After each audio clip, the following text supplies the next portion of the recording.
What if death is not a separation forever? What if the people you love are already waiting for you and will find you again?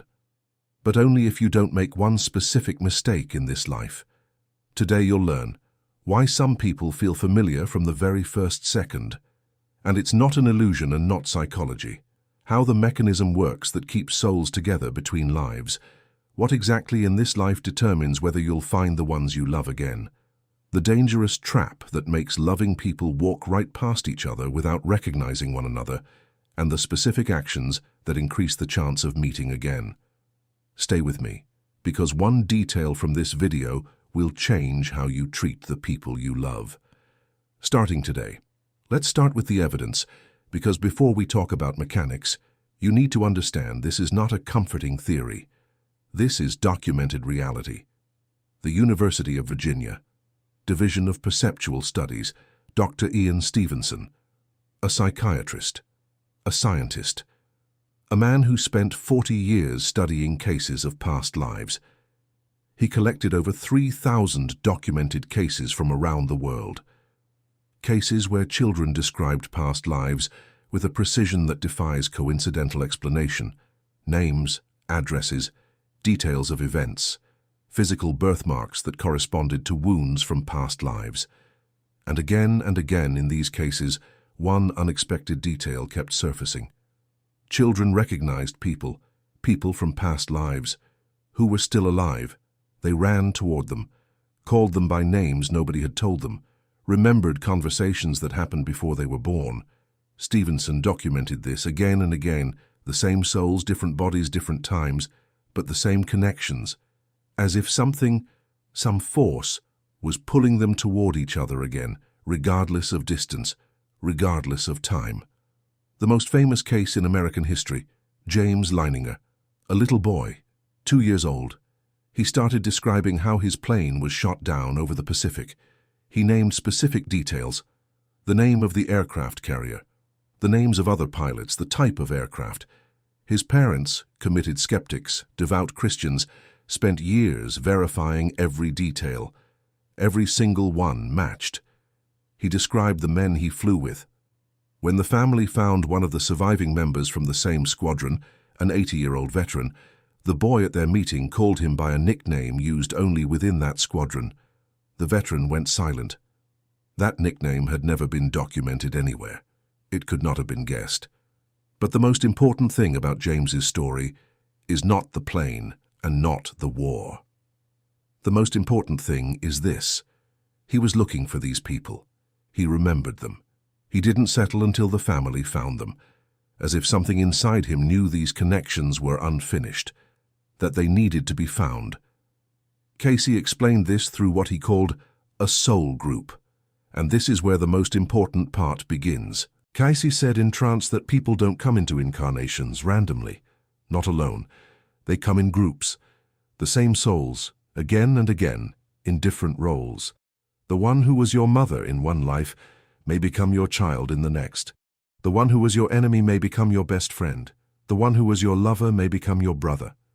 The roles change, but the energy of the connection remains. And that energy is what pulls you toward each other again. Regardless of what body you're in or what time you were born into, Stevenson documented exactly this, again and again. Groups of people who recognized each other, who gravitated toward each other, who were pulled to the same place at the same time by something they couldn't explain. This is not a metaphor. This is literally what happens. And now, the first secret. The one most people don't know. Cayce explained what exactly keeps two souls together between lives. What acts as the magnet that brings the same people together again and again. It's not just love, or rather, not only love, it's incompletion, unfinishedness. What between you has not yet been resolved, not been said, not been lived through. Cayce said, unfinished love is the most powerful magnet in the universe, stronger than distance, stronger than time, stronger than death. If between two people there is something that was not completed in this life, they will return. They will find each other, because that unfinished thing is literally an energetic debt that is looking for its resolution. A real, documented case. A woman in India. She died young. In her next incarnation, she was born in a different village, a different family. But from the age of 3, she talked about her husband and her children in another village. She gave names, described the house, described specific objects that were in the house that nobody but she could have known. When the family finally took her to that village, she walked the streets as if through familiar territory, without any directions. She walked into the house, found hidden money that only her husband from her past life had known about. She embraced her children from her past life, who were now older than her, and she wept, not from grief, from recognition. Stevenson documented this case personally.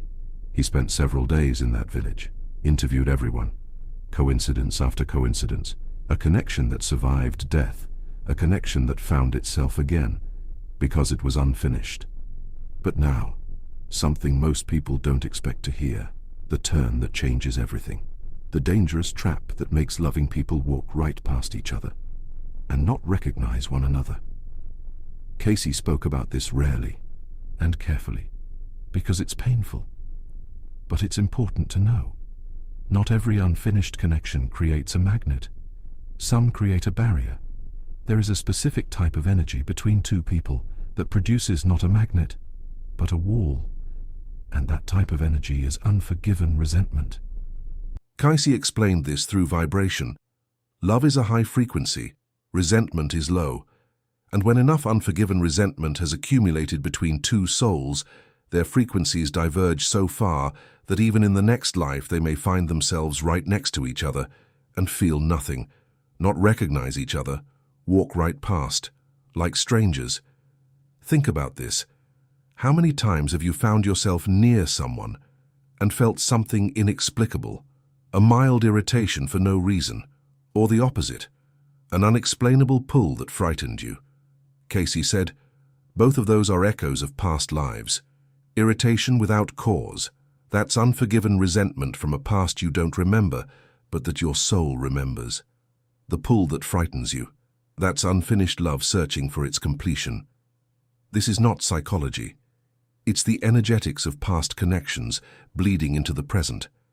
And how you respond to it now determines what happens next. And here, the story that illustrates this trap better than any explanation. Two people, both participants in Stevenson's research, both describing a past life in the same place, at the same time. With details that matched, they were clearly part of the same soul group. But between them in that past life, there had been a conflict, serious, unresolved. In this life they met. They lived in the same city, had mutual friends, found themselves at the same event several times, but every time something prevented them from getting close. An inexplicable tension. They didn't know why. They didn't remember, but their souls remembered. And until that resentment was, at least partially, acknowledged and released through regression work, they couldn't be near each other for more than 5 minutes. They walked past each other, in this life, because of something that was never closed in the last one. Now, the second secret, the most practical one, the reason it was worth staying until this moment. What specifically you need to do in this life to find the ones you love again, in the next one. Cayce was very specific about this. He didn't talk about rituals. He didn't prescribe particular prayers. He talked about frequency, about the vibration you're creating through your relationships right now. First, complete what is incomplete. If between you and an important person there is something unsaid, say it. If there is something unforgiven, forgive it. Not for moral reasons, for physics. Because incompletion creates a debt, and debt means another meeting. It's a guarantee you'll return to each other. But the question is, in what quality you return? With love that ended beautifully, or with resentment that will again demand its resolution? Second, speak out loud. Cayce said something that sounds strange until you understand the mechanics. He said, words directed towards someone you love carry weight between incarnations, not just in this life, between incarnations. What you say to a person, living or already gone, creates an energetic record that remains in the space between lives. This is not magic. It's the mechanics of consciousness that exists outside physical time. Tell the people you love that you love them, directly, out loud, not because it feels good, because it literally shapes the frequency of your connection, the frequency by which you'll find each other again. Third, and this is the most unexpected one, Cayce said that intention has weight. Literal, energetic weight. If you in this life, consciously, with full awareness, want to meet a specific person again in the next life, that intention gets recorded, not metaphorically, literally, as information that your soul carries into the space between incarnations, and that information influences the choice of the next life, where you'll be born, into what time, into what environment. Because the choice of the next life is not random. It's a strategic decision made with full consideration of all unresolved connections and all unfinished tasks from previous lives. Now, what happens between lives? Because this is where most people ask the most important question. If I die, will I remember the ones I loved? Will I be waiting for them? Or will everything be forgotten? Cayce was specific. At the levels of after-death existence, the levels he described as existing between incarnations, the soul is not in a state of sleep or emptiness. It is active, conscious, and it remembers. Not the way we remember here, through images and words, through energetic knowing, through a direct sense of the presence of those it was connected to. Cayce described meetings between incarnations, meetings of souls from one group who are waiting for their next incarnation, as experiences of enormous intensity, without words, without physical sensations, but with complete recognition, complete presence, with that sense of unity that here we can only briefly glimpse in the best moments with those we love. And here is what Cayce said about separation, about how a soul experiences being apart from those it loves. He said, on the other side there is no time in our sense of it, no sense of long waiting, no longing in the way we know it here. There is awareness of those you are connected to. There is a sense of their presence, and even when they are still living a physical life, there is the ability, under certain conditions, to send them signs, inspiration, dreams, those sudden thoughts that come from nowhere and turn out to matter. Cayce said, when a thought of someone you've lost suddenly comes to you, that's not just memory, that's them, present, right there, in the form in which they can be right there with you right now. A documented case, a mother lost her son. A young man killed in an accident. 2 years later she had a daughter. When the girl was 3, she started talking about being the brother of this woman. She named details only the son had known. She described the last conversation between them, a conversation that had taken place the day before the accident, a conversation the mother had told no one, that she kept as her most precious memory, and which the little girl reproduced word for word. The mother couldn't speak for several minutes. Then she said, I knew he would come back, I just didn't know how.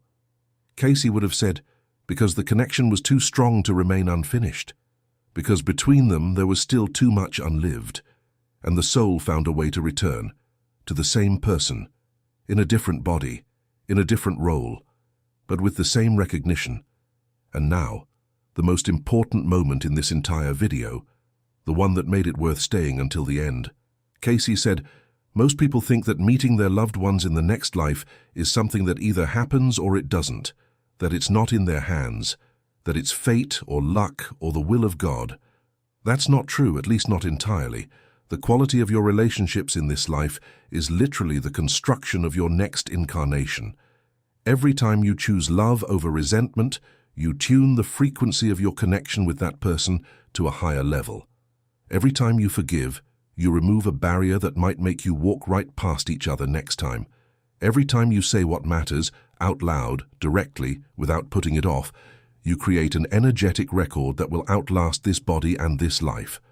You are not just living this life, you are building the next one, right now, every day, with every choice, with every word you speak or don't speak, to the people you love. One final question, and this is not rhetoric. This is a real question I want you to ask yourself right now. Is there a person in your life who felt familiar from the very first second? Someone you know so well it sometimes frightens you? Someone you're most afraid of losing? Cayce would tell you that's not coincidence. You've been together before, many times, and you found each other again, because between you there is still something unfinished, something important, something this life is here to complete. The only question is, are you doing it, or are you putting it off until later? Because later is the next life, and in that one you'll have another chance. But why wait? Write in the comments, is there someone like that in your life, the one you recognized from the first second, the one where everything was clear immediately? Because if there is, now you know what that actually means.